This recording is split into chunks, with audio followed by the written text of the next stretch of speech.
Muito bem, meus irmãos, vamos dar início à nossa aula hoje, para a gente ganhar tempo. E nós vamos dar início hoje à série Fundamentos Batistas. E a nossa primeira aula será a aula História dos Batistas. Eu queria que você abrisse a sua Bíblia no livro do profeta Jeremias, capítulo 6, versículo 16. Jeremias, capítulo 6, versículo 16.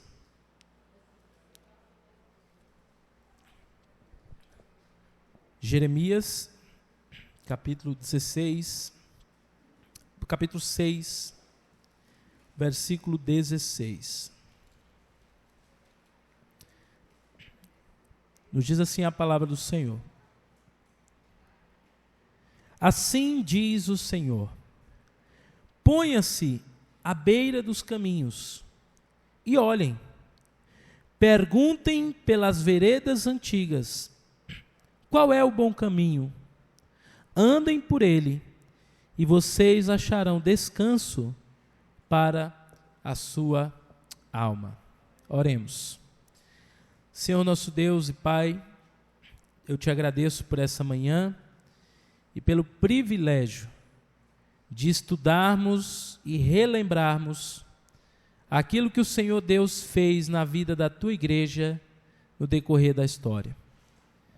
Que estes marcos sirvam de inspiração para nós, para que possamos viver o Evangelho de Cristo e não abrirmos mão de nossas convicções e princípios para a glória de Deus.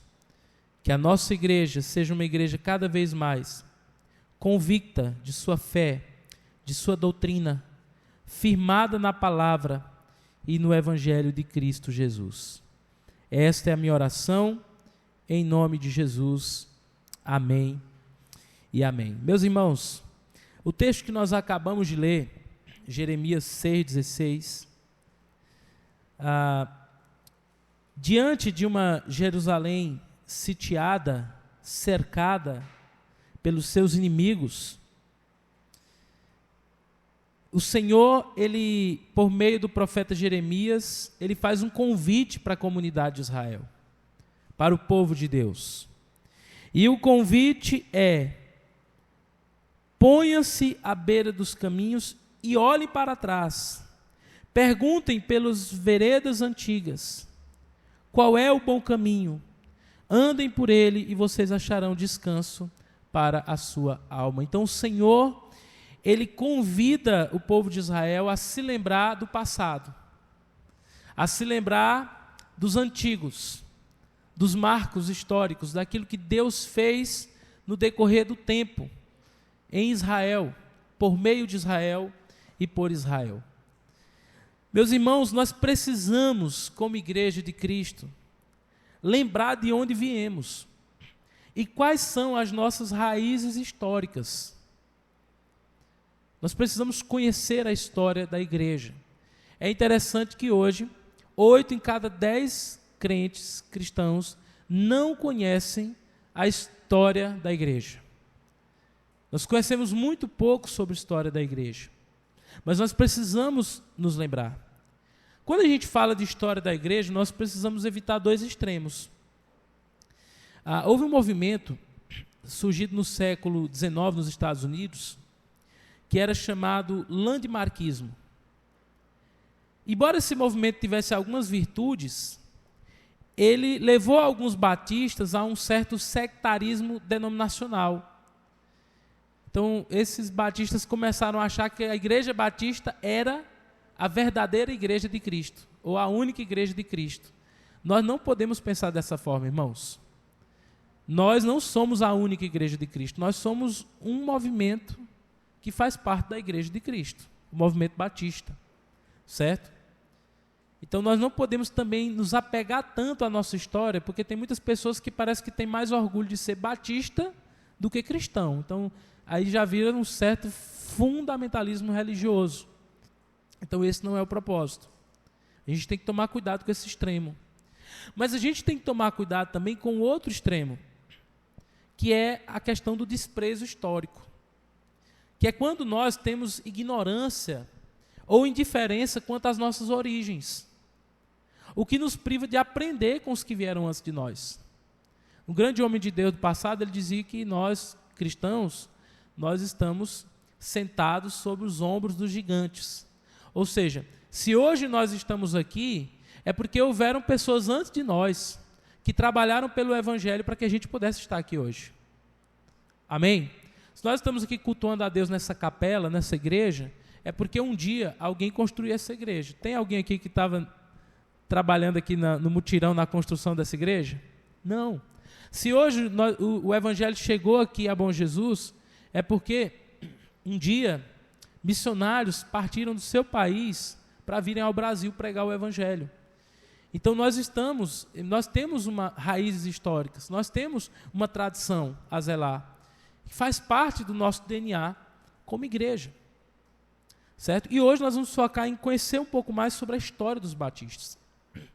Ao longo da história, houveram muitos grupos fiéis que se mantiveram, né, fiéis a Deus e tiveram princípios semelhantes aos batistas, mesmo sem o nome. Quando a gente fala do início da Igreja Batista, a gente fala lá pós-reforma protestante na Inglaterra, com os batistas ingleses. Mas houveram outros grupos ali antes da reforma. Por exemplo, no século III, nós tivemos os novacianos, certo? Que eram um grupo que surgiu contra certos costumes que a igreja estava trazendo do paganismo. Nós temos também, por exemplo, os donatistas no século IV e os valdenses no século XII. Estes grupos eram grupos que, apesar da igreja estar se afastando, eles se mantinham firmes aos princípios do novo nascimento. E uma das características era a questão do batismo, batizando apenas pessoas que criam em Jesus, e o batismo por imersão como sendo uma prática da igreja, certo? Mas quando nós vamos falar dos batistas como nós conhecemos hoje, nós temos que voltar, nos remeter à reforma protestante, lá no século XVI, certo? Qual era o pano de fundo desse movimento? Como que surgiu a igreja, a reforma protestante? Nós temos que lembrar do período da Idade Média. Muitos vão chamar o período da Idade Média de Idade das Trevas. Eu não gosto muito dessa ideia de chamar de Idade das Trevas, porque também foi no período da Idade Média que surgiram muitas coisas importantes, houve muito desenvolvimento. Mas, por outro lado, ela era chamada assim de Idade da Média, Idade das Trevas, porque foi um período de declínio moral. Declínio moral, doutrinário e especialmente declínio espiritual da igreja. A igreja católica romana, especialmente, né? Então, nesse período, irmãos, da Idade Média, houve uma paganização muito grande. Ou seja, elementos pagãos eram trazidos para dentro da igreja. Um historiador luterano, ele dizia assim, em uma de suas obras: naquela época, haviam hóstias cheias de sangue miraculoso, vendia-se bolinhas da terra na qual Adão foi feito, era possível comprar cera dos ouvidos e leite da Virgem Maria, e até estrume do burro de Belém e fios de cabelo da barba de Jesus. Para você ver o tamanho do sincretismo religioso, da bagunça na época, certo? Foi nesse período também da Idade Média que começou o período das indulgências. Então eles vendiam o perdão dos pecados. Para você ter uma ideia, quando o Papa Leão estabeleceu a maior indulgência de todas, que foi a indulgência que foi utilizada para construir a Basílica de São Pedro, no Vaticano, onde eles perdoavam pecados. As pessoas traziam dinheiro, compravam através de moedas e eles tinham seus pecados perdoados. Havia até um ditado na época, né, que os monges e os freis, os padres da época utilizavam, que havia o gasofilaço, não era de madeira assim, era uma caixa feita de bronze, e eles diziam assim, que quando a moeda tilintava no gasofilaço, a alma saía do purgatório. Então eram esses ensinos que estavam se alastrando no meio da igreja. Era uma época muito triste para a igreja de Cristo. Houveram muitas tentativas de mudar essa realidade. Mas era muito difícil. Por quê? Porque a igreja ela tinha um poder político muito grande. A igreja romana ela tinha um poder político muito grande, o que impedia qualquer reforma. Por exemplo, houveram os chamados pré-reformadores, como o francês Pedro Valdo, o inglês John Wycliffe, que traduziu alguns trechos do Novo Testamento para o inglês, John Hus, que vivia na Boêmia, atual República Tcheca. Havia um homem também chamado Savonarola, que vivia em Florença, atual Itália. Esses homens, Pedro Valdo, John Wycliffe, John Hus, Savonarola, eles tentaram fazer uma reforma. Eles tentaram pregar contra esses ensinamentos, mas o que aconteceu com eles? Todos eles foram presos e executados através do poder e da influência política da igreja. Então, eles tentavam fazer alguma coisa, mas não era possível. Essa reforma, ela só vai realmente acontecer, ela só vai eclodir na Alemanha. Na Alemanha, na França, Suíça. Mas ela começa mesmo na Alemanha, e aí a gente tem um marco da Reforma Protestante, quando, em 31 de outubro de 1517, o monge augustiniano, um ex-padre católico chamado Martim Lutero, ele fixa lá nas portas da igreja Castelo de Wittenberg, na Alemanha, as 95 teses contra o romanismo, né, contra aquilo que era ensinado na época. Isso gerou um barulho muito grande. A partir dali, a reforma foi para a França, Suíça, e, por fim, ela chega às Ilhas Britânicas, a Inglaterra. E é lá na Inglaterra onde os batistas eles vão surgir, como nós conhecemos hoje. A Igreja Batista, como nós conhecemos hoje, ela vai surgir na Inglaterra, pós-Reforma Protestante. E eu queria falar um pouco sobre como isso aconteceu. Havia um rei chamado Henrique VIII. Ele era um rei jovem, assim, muito sagaz, muito inteligente e competente em muitas coisas.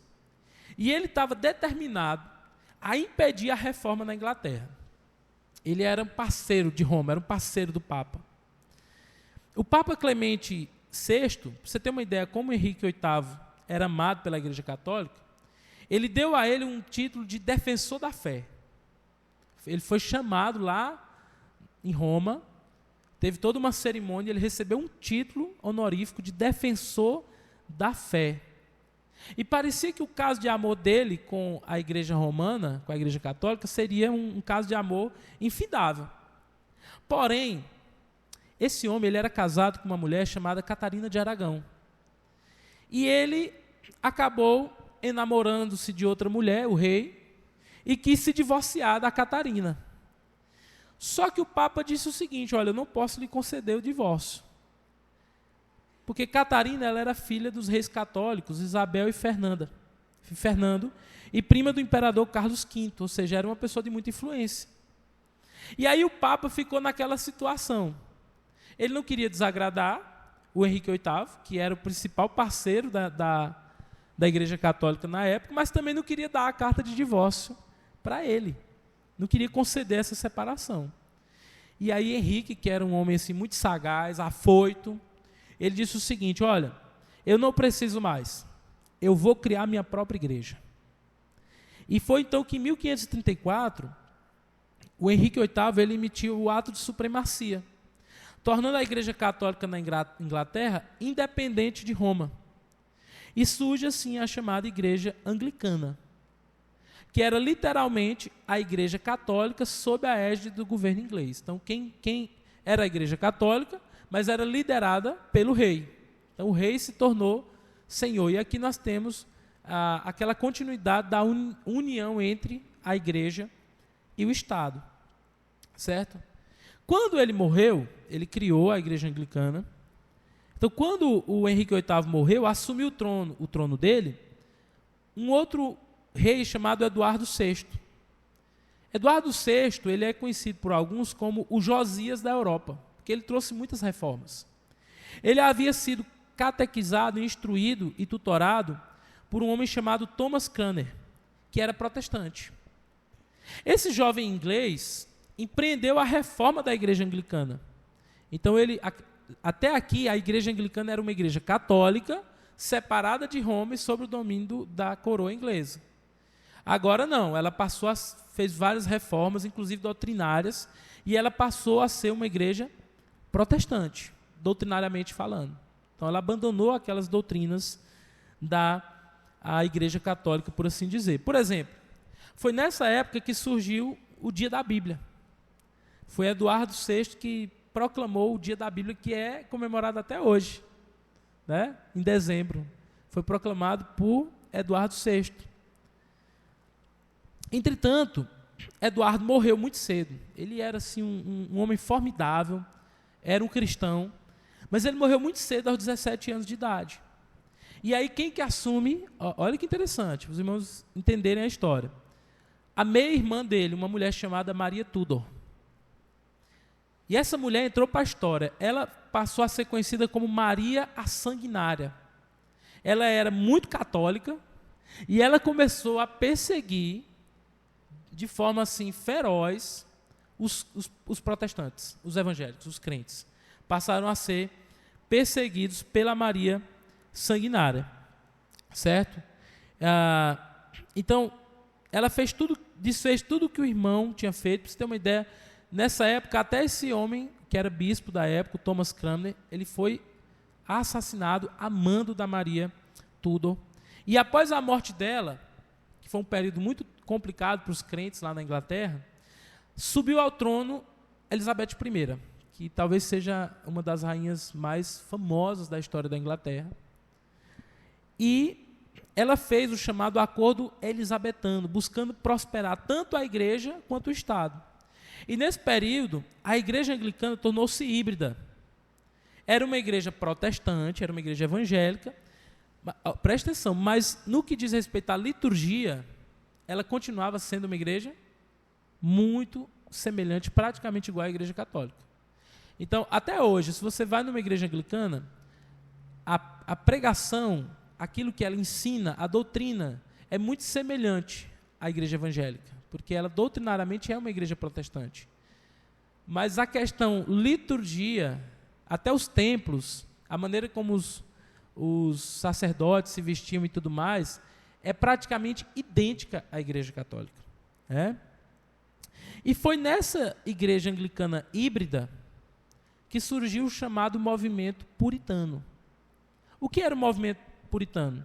Eram pastores, eles eram pastores protestantes, influenciados pela reforma, criam na suficiência das escrituras, e eles estavam insatisfeitos com aquela meia reforma, certo? E eles queriam uma reforma mais ampla, não apenas na teologia, mas também na eclesiologia, na forma de governo e na liturgia do culto. Porque o conteúdo podia ser evangélico, mas a forma ainda era uma forma católica.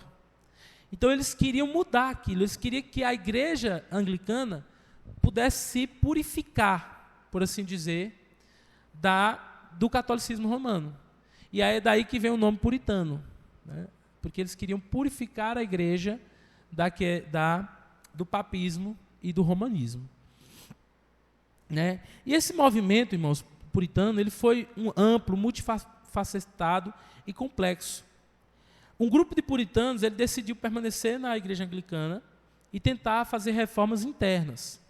Outro grupo, porém, concluiu que não dava mais para esperar e decidiu sair da igreja. E aqui é onde nós começamos a história dos batistas. Um desses homens, chamado John Smith, ele é considerado por muitos o primeiro batista, por assim dizer. Ele era um padre católico, vinculado à igreja anglicana, formado em Cambridge, na Inglaterra. E então ele deixa a igreja, sai da igreja, com um grupo pequeno de dissidentes, que eram puritanos, e por conta da perseguição na Inglaterra, feita aos crentes, ele foge para a Holanda. A Holanda tinha acabado de se desvencilhar da Espanha. e era um dos berços da reforma. E ali havia muita liberdade religiosa, né, na Holanda. Então, era muito comum que crentes protestantes de países onde havia perseguição, eles fugiam para a Holanda para se proteger da perseguição dos reis católicos. Então, John Smith ele vai para a Holanda. Quando ele chega lá na Holanda, com esse grupo de aproximadamente 40 irmãos, essa igreja. E eles têm contato ali com um outro grupo, que eram os menonitas. Os menonitas eram outro grupo religioso que tinha ligação com os anabatistas.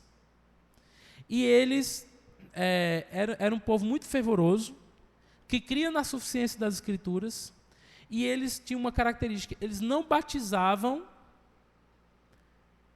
recém-nascidos. Eles não criam no pé do batismo. Eles criam que só poderia ser batizado uma pessoa que pudesse crer e professar Jesus como Senhor. Então, John Smith, junto com aqueles 40 irmãos, eles recebem uma influência muito grande dos menonitas, e ali começa, ainda incipiente, esse movimento batista na Holanda. Aí tem uma história interessante que John Smith, que é o fundador, ele acaba se desviando, ele acaba se afetando lá e se afasta das doutrinas, se afasta do evangelho. E quando ele se afasta, tinha um advogado que fazia parte daquela igreja, que era o Thomas Harris. E o Thomas Harris, ele acaba assumindo a liderança daquele grupo. E ele volta para a Inglaterra com uma congregação de 14 pessoas. O Thomas Harris é tido por muitos como um dos fundadores da Igreja Batista. Para você ter uma ideia, olha que coisa interessante, né? E como os batistas estão ligados com o desenvolvimento hoje daquilo que nós conhecemos como liberdade religiosa. Thomas Harris, que era esse pastor, advogado, batista, que veio com aquele grupo de 14 irmãos da Holanda para fundar a primeira igreja batista em solo inglês, ele foi o primeiro homem a escrever um tratado em defesa da liberdade de culto. E ele escreveu uma obra chamada Mistério da Iniquidade. Ele escreveu essa obra e dirigiu esse documento ao rei da Inglaterra. Olha a coragem desse homem. Os reis que eram inquestionáveis, ele escreve esse documento. E olha só o que ele fala nesse documento para o rei. Ele diz assim: olha, ó rei, olha, o rei é soberano. Nós o reconhecemos como autoridade sobre o Estado inglês. Mas o Senhor não tem autoridade sobre nossa consciência. O indivíduo deve ser livre para escolher a sua fé. É isso que ele escreve para o rei. E é interessante que naquela época, irmãos, a fé do rei era a fé do Estado. Não tinha essa divisão que a gente tem hoje entre Estado e igreja, liberdade de consciência, liberdade de fé, Estado laico. Não existia nada disso. E o Thomas Harris, que é o fundador da primeira igreja batista, foi ele que escreveu essa carta para o rei. Aquilo, irmãos, foi absolutamente dissonante em relação a tudo que era praticado até então. Como eu disse, a religião do rei era a religião do súdito. E foi por conta disso o rei ficou muito zangado e ele mandou prender o Thomas Harris. Ele foi preso na prisão mais tenebrosa de Londres, a Torre de Londres. E ali ele morreu com um pouco mais de 40 anos. Né? Olha que coisa. Então, nosso primeiro grande líder, ele foi morto por defender a liberdade de consciência, a liberdade de culto. Olha que legado maravilhoso, irmão. Se hoje nós cremos nisso, nós vivemos um país onde há a defesa do Estado laico. O que é Estado laico? Tem gente que confunde Estado laico com Estado ateu. Estado laico, irmãos, não é Estado ateu. Estado laico nada mais é do que a liberdade de consciência para que todos possam exercer a sua fé, sem serem perseguidos, sem receberem nenhum tipo de perseguição ou coação por parte do Estado ou qualquer outra força. E isso começa com os batistas na Inglaterra. Tanto que um dos princípios invioláveis do batista é o quê? A liberdade de consciência, a liberdade de culto, a separação entre a igreja e o Estado, certo? Mas, meus irmãos, aí você imagina um grupo de 14 irmãos, uma igreja com 14 membros, o pastor é preso, é morto, e aí acabou o movimento? Não. Aquele grupo continuou crescendo, e 20 anos depois já haviam mais de 150 igrejas batistas na Inglaterra. Certo? Mais de 150 igrejas batistas. Eles eram conhecidos como batistas justamente pelo quê? Pela prática do batismo. A maioria das igrejas na Inglaterra eram pedobatistas, ou seja, elas batizavam crianças nascituras, crianças recém-nascidas. Então, os batistas passaram a ser chamados assim porque nós cremos que uma pessoa só pode e só deve ser batizada a partir do momento que ela professa Cristo Jesus como Senhor da sua vida, como está lá na grande comissão. Mas em outro momento a gente vai trabalhar nessa série sobre a questão do batismo, tá? Então surgem os batistas, a partir de 1612, lá na Inglaterra. No primeiro momento, os batistas eles surgem como dois grupos distintos. Haviam os batistas gerais e, posteriormente, em 1638, os batistas particulares. O que eram os batistas gerais e os particulares? Os batistas gerais, eles tinham duas diferenças doutrinárias. Os gerais, eles criam que Jesus, na questão da salvação, que a salvação ela era para todos, ou seja, Cristo morreu por todos. Os batistas particulares, eles criam na salvação no sentido de que Cristo morreu pela igreja, né, pelos seus eleitos. Então, se a gente fosse trazer para o dia de hoje, é mais ou menos essa batalha que existe hoje aí entre arminianismo e calvinismo. Então, os batistas, desde do início, haviam esses dois grupos. Posteriormente, foram chamados de batistas gerais e batistas reformados. Mas esses grupos, eles nunca foram inimigos, pelo contrário, eles sempre conviveram muito bem, apesar de suas diferenças doutrinárias. Certo? Os batistas particulares, em 1638, instalaram o sistema congregacional que nós temos hoje e também o batismo por imersão. Porque os primeiros batistas não batizavam crianças, mas ainda batizavam por aspersão, seguindo a tradição da Igreja Católica. Então, foi posteriormente os batistas particulares que instauraram o batismo por imersão. Certo? E aí, meus irmãos, nesse início, aí, nos primeiros anos, apesar de tantas perseguições, surgiram alguns nomes que se destacaram dentro desse contexto batista. Por exemplo, o pastor Rancy Knowles. Esse pastor foi o primeiro batista doutor em teologia. Porque os primeiros pastores batistas, todos eles, não tinham estudo formal. Por quê? Porque por ser a igreja batista uma igreja dissidente, não podia fazer faculdade, não podia se inscrever numa faculdade, por causa da perseguição. Então, normalmente os pastores eram pastores leigos, mas o pastor Rancy Knowles foi o primeiro pastor batista doutor em teologia e que trouxe dedicou bastante tempo e que trouxe muito desenvolvimento na teologia batista.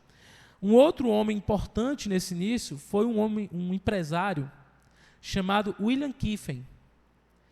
William Kiffen, ele era empresário na indústria têxtil na Inglaterra.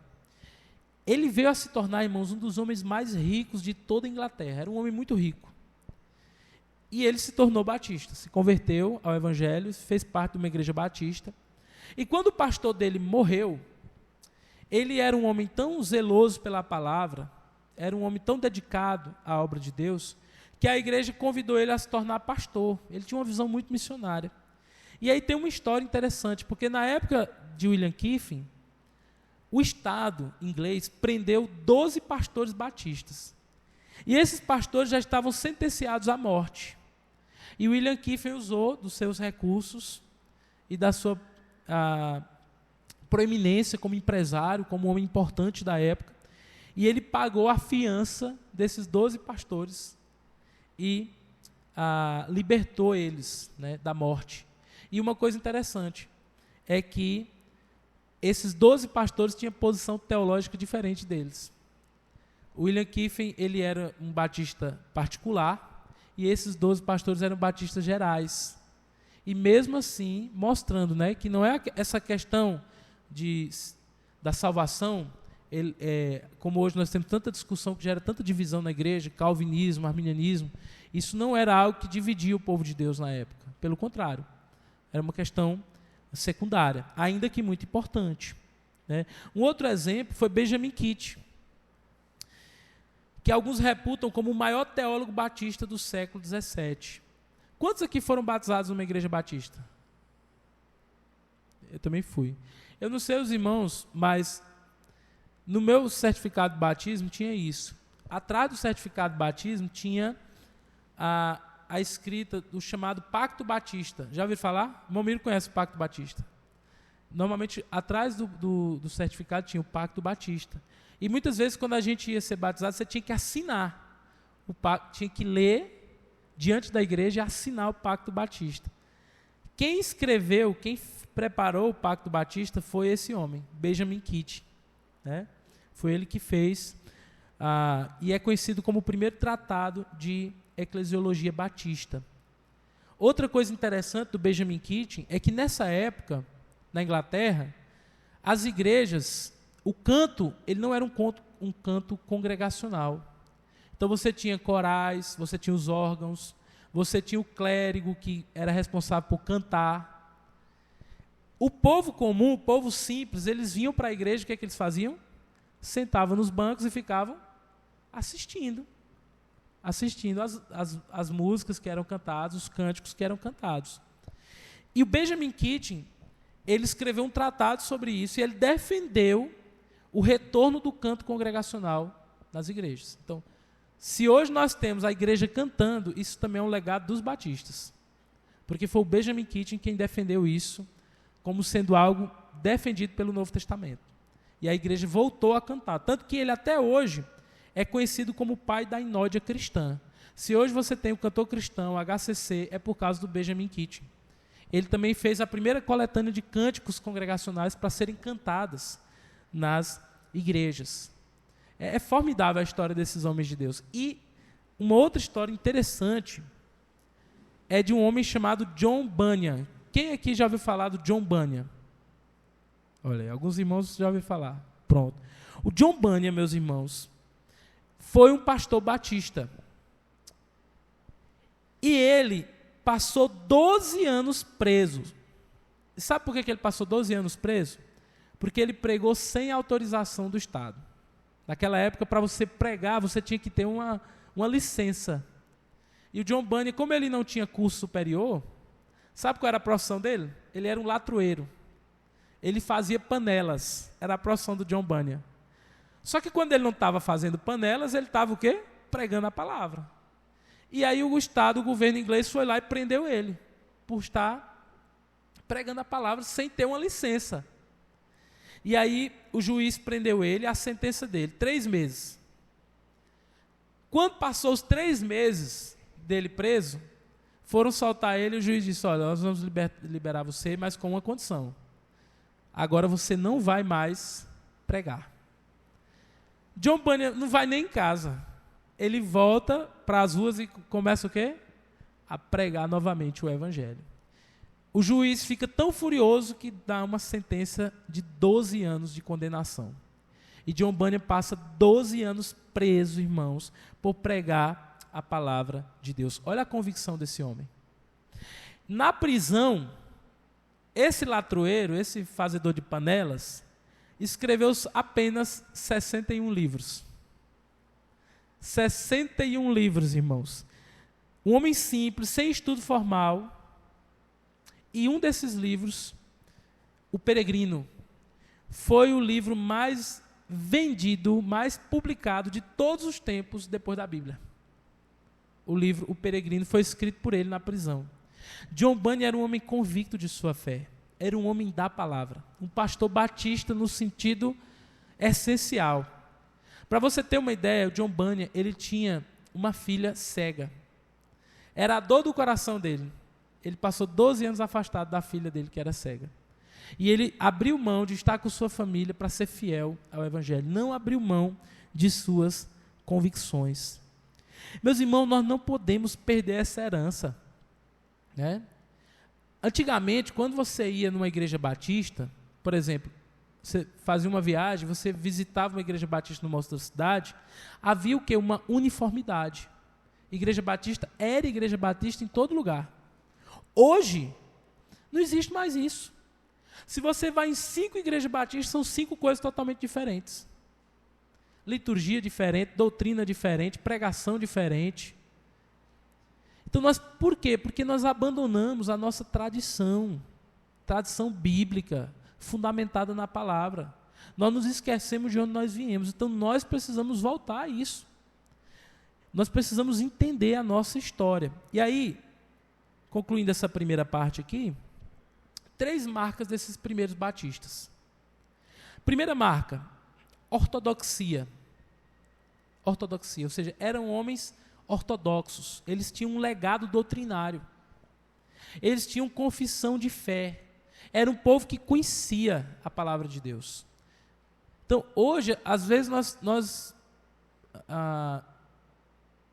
acreditamos e pensamos muitas vezes que conhecer a Bíblia é coisa de pastor, de doutor em teologia, de professor em seminário. Mas veja, irmãos, John Bunyan era um latrueiro, um fazedor de panelas. E era um homem profundo conhecedor da palavra de Deus. Nós precisamos ter essa ortodoxia, esse legado doutrinário. Um exemplo disso, o pastor Zacarias Taylor, pastor norte-americano, pioneiro dos batistas aqui no Brasil. Quando o pastor Zacarias Taylor pisou em solo brasileiro, a primeira coisa que ele fez, traduziu a confissão de fé de New Hampshire, a confissão batista, para o português, para ensinar os novos crentes qual era a nossa fé, qual era o nosso conhecimento. Você conhece a declaração doutrinária? A nossa confissão de fé? Nós precisamos conhecer. E essa é a segunda característica desses batistas, convicção doutrinária. Convicção doutrinária. Meus irmãos, veja, John Bunyan foi capaz de abrir mão da sua liberdade, mas não abriu mão da sua fé.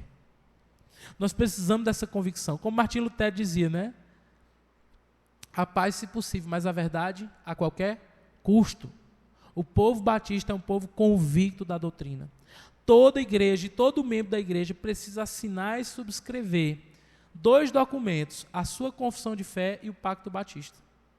Nós precisamos crer. Principalmente porque sabe qual é o primeiro princípio batista? A Bíblia como única regra de fé e prática. Eu estou nessa igreja porque essa igreja é reconhecida como uma igreja da palavra. Então é por isso que nós estamos aqui. Terceira característica, firmeza no evangelho da graça. Nós precisamos ter firmeza no evangelho da graça de Deus. É interessante, o pastor Judiclei Santos, ele ilustrando esse ponto, ele lembra sobre um homem chamado Henry Martyn. Henry Martyn foi um missionário inglês anglicano, da chamada Baixa Igreja Anglicana. Ele foi atuar na Pérsia, onde fica o Irã hoje. E quando ele estava viajando, o navio dele aportou aqui em Salvador, lá no início do século XVI. E ele ficou 15 dias ancorado em Salvador. E como um bom inglês, enquanto o navio fazia os reparos e a manutenção, ele pegou o seu diário e começou a escrever as impressões dele sobre o Brasil. E ele disse uma coisa interessante, ele disse assim, olha, há muitas cruzes no Brasil. Elas estão nos cemitérios, nas igrejas e por todas as partes. Há muitas cruzes, mas os brasileiros não conhecem a mensagem da cruz. Então, essa é uma característica, até hoje é assim, irmãos. E a Igreja Batista, ela deve ser uma igreja, eu sempre falo para os irmãos que nós colocamos uma cruz aqui para lembrar da centralidade do Evangelho, para lembrar da cruz. Essa é a centralidade da nossa mensagem. Amém? Nós precisamos sempre ter isso como característica. Ortodoxia, convicção doutrinária e firmeza no Evangelho da graça. Essa é a característica dos batistas. Um povo da palavra. E aí, meus irmãos, seguindo aqui, mas não foi lá na Inglaterra que os batistas se tornaram a força que é hoje. Os batistas vieram a se tornar grandes em número com a ida deles para a América, para onde hoje ficam os Estados Unidos, né? Houve naquela época, por conta das perseguições na Inglaterra, um grande êxodo para o Novo Mundo, para as chamadas 13 colônias. E foram muitos batistas no meio. A primeira igreja batista fundada na América foi provavelmente uma igreja que está de pé até hoje. Você pode pesquisar no Google. Muito bonita. Que é a igreja de Providence,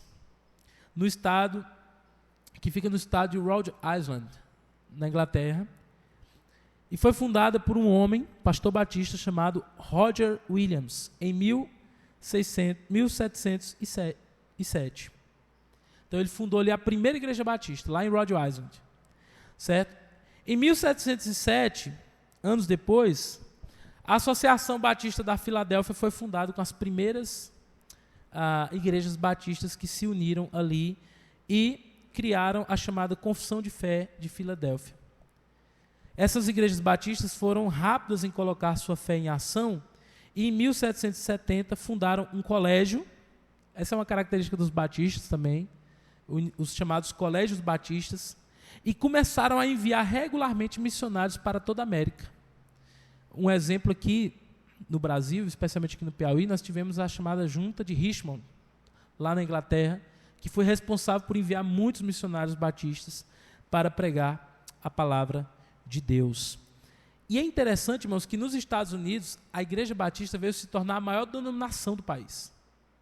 Você tem uma ideia, hoje a maior denominação dos Estados Unidos é a Convenção Batista do Sul. É uma convenção batista, certo? E outra coisa interessante é que o próprio Estado, a própria Constituição americana, os princípios americanos, eles sofreram muita influência dos batistas. Por exemplo, um desses pioneiros, né, dos pais constitucionais lá nos Estados Unidos foi John Clark. John Clark, ele era batista. E ele era defensor da separação entre igreja e Estado.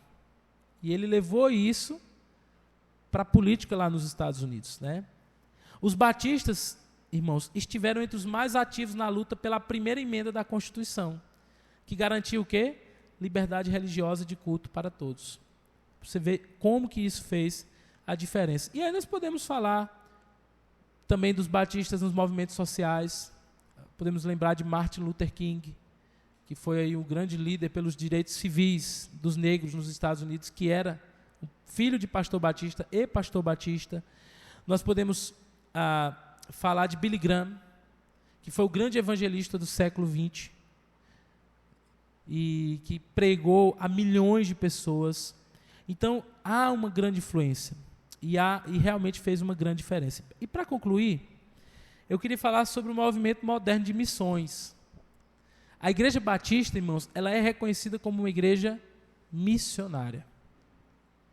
E hoje, se hoje você tem os movimentos de missões, missionários sendo enviados para todo mundo, isso passa pela Igreja Batista. Por quê? Porque até no final do século XVIII, a maioria das igrejas evangélicas não se engajava em missões. Nenhuma denominação. Certo? Até que, em 1792, um pastor batista inglês, sabe qual era a profissão dele? Ele era sapateiro. Não sei quantos já ouviram falar dessa história. Ele era sapateiro e era pastor batista nas horas vagas, por assim dizer. E Deus falou ao coração desse homem. Em 1792 ele escreveu o livro, um ensaio sobre a obrigação dos crentes em pregar aos pagãos. E ele defendia, biblicamente, que a igreja tem o dever de evangelizar todas as nações. Ele foi ridicularizado na época pelos líderes, mas ele permaneceu firme. O nome dele, William Carey. Primeiro grande missionário intercultural. E William Carey fundou a chamada Sociedade Missionária dos Batistas. E em 1793 ele foi enviado para a Índia.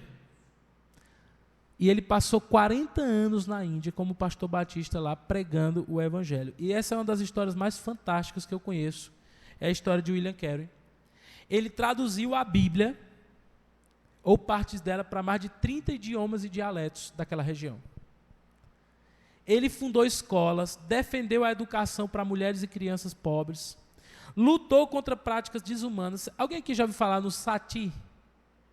Sati era uma prática lá na Índia. Não sei se vocês já ouviram falar. quando o marido morria, a viúva, ela era queimada junto com o marido.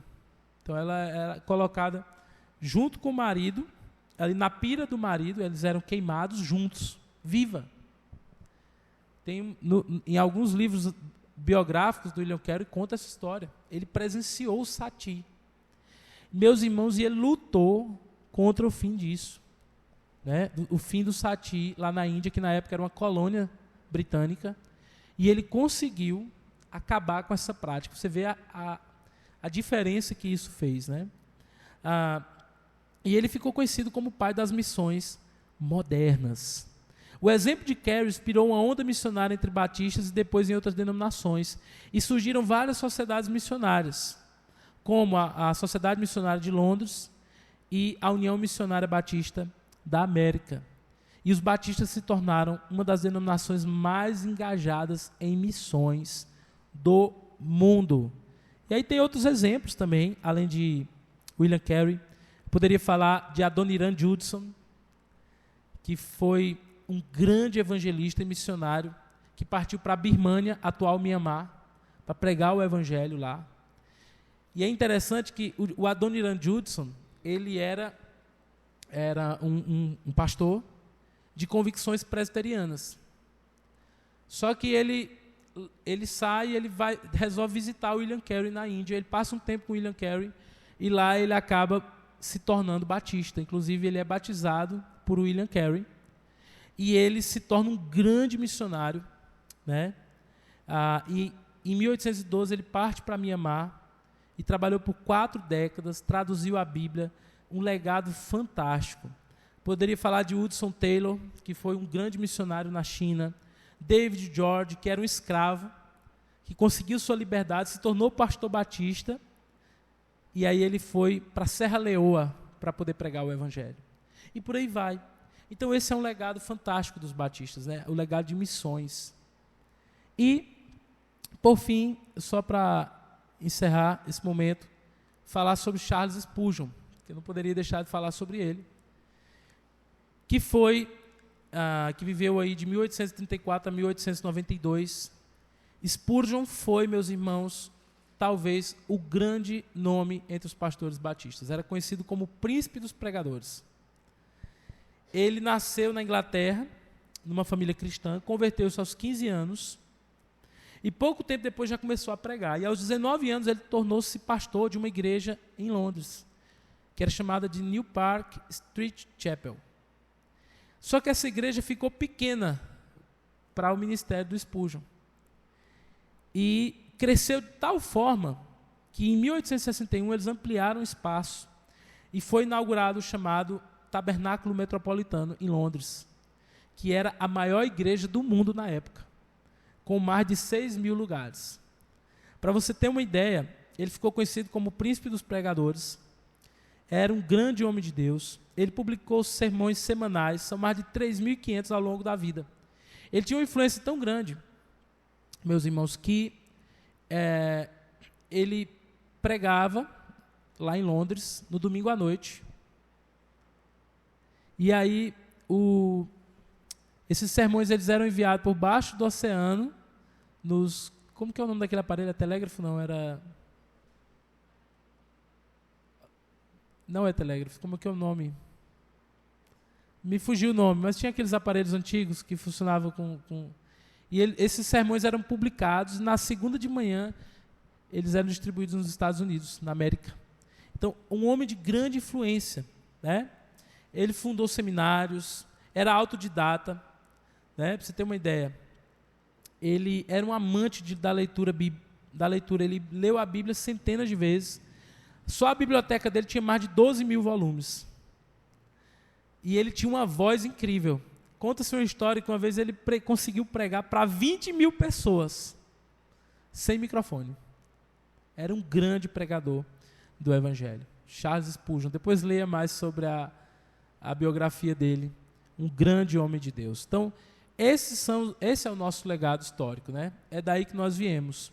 E na próxima aula nós vamos falar um pouco mais sobre a história dos batistas aqui no Brasil. Como que nós chegamos aqui e como que a Igreja Batista chegou aqui no Piauí e em Bom Jesus, né? E aí, só para concluir, algumas marcas distintivas do Batistas. Autoridade da palavra de Deus, sempre. Batismo de crentes por imersão. Autonomia da igreja local. Liberdade de consciência, ou seja, separação entre igreja e Estado. Congregacionalismo como forma de governo. Sacerdócio universal dos crentes, ou seja, todos os crentes são chamados ao ministério. E essa ênfase missionária. Nós somos chamados para fazer missões. Nós somos, por natureza, uma igreja missionária desde o nascedouro. Amém? Glória a Deus. É incrível, né? Amém. É isso, meus irmãos. Essa é a nossa história. Tentei resumir aqui para os irmãos. Na próxima semana, nós vamos trazer um pouco sobre a história aqui no Brasil, o que é bem mais interessante, porque acaba se aproximando bem mais da gente. Ouvir as histórias desses homens de Deus, muitos deles perseguidos, muitos deles passaram por muitas dificuldades para que nós pudéssemos estar aqui. Amém?